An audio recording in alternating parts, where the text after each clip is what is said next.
So I just realized something wild. I'm coming up to 16 years in practice as a medical herbalist this year. I've been recording daily videos on Substack and YouTube for nearly a month. Today is day 26 of my Snowdrop Visibility Challenge. And other than mentioning Blue Pea butterfly flowers back on video 1 and a video analogy comparing unseen growth to the growth cycles of bamboo sometime in week 2, I haven't dedicated a single video topic to herbs alone. Why is that? I sat with this a moment earlier today and a few things came to mind. Perhaps you can relate if there's something you love but don't always bring up in day-to-day conversations. So one of the reasons I came up with was that my herbal work has become so normal to me that it's invisible.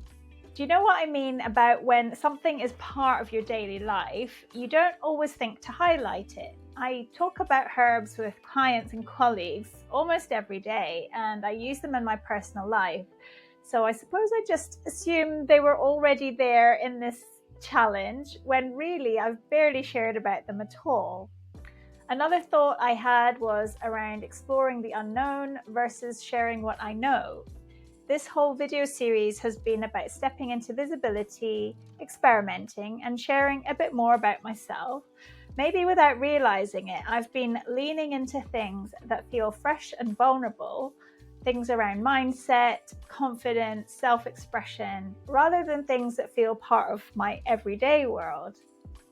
I also wonder if part of me was just not wanting to be pigeonholed and resisted being seen as the herbalist. My work has evolved a lot over the years into holistic business mentoring, integrating astrology and lunar cycles, intuitive readings, both personal and professional growth. Maybe I was subconsciously giving space for that before bringing herbs into the mix. I wonder if I was worried it might sound a bit like a lecture. There's so much to say about herbs, and I think part of me wondered how to bring them into a casual, engaging conversation rather than feeling like I was giving a class. I've run herbal workshops in group settings, but I didn't want to come across on video as teaching or lecturing as part of this video series. But today I found myself casually chatting with a friend, a conversation about tinctures. Hello, Ingrid van Oostrom from the Soulful Sanctuary. It reminded me that it doesn't have to be complicated. I could just share my thoughts about herbs like I would with a friend, and I wonder if it flows better when engaging naturally like that, or if people ask me questions to respond to rather than preparing a little piece to talk about. Or perhaps this was just the timing that was meant to be. It was meant to happen this way. Now that I've built a flow with these videos, it feels like the perfect time to start weaving herbs in a way that feels natural and aligned. So what about you? Is there something in your life that feels so second nature that you don't always share it? Something you love but don't always put it out there?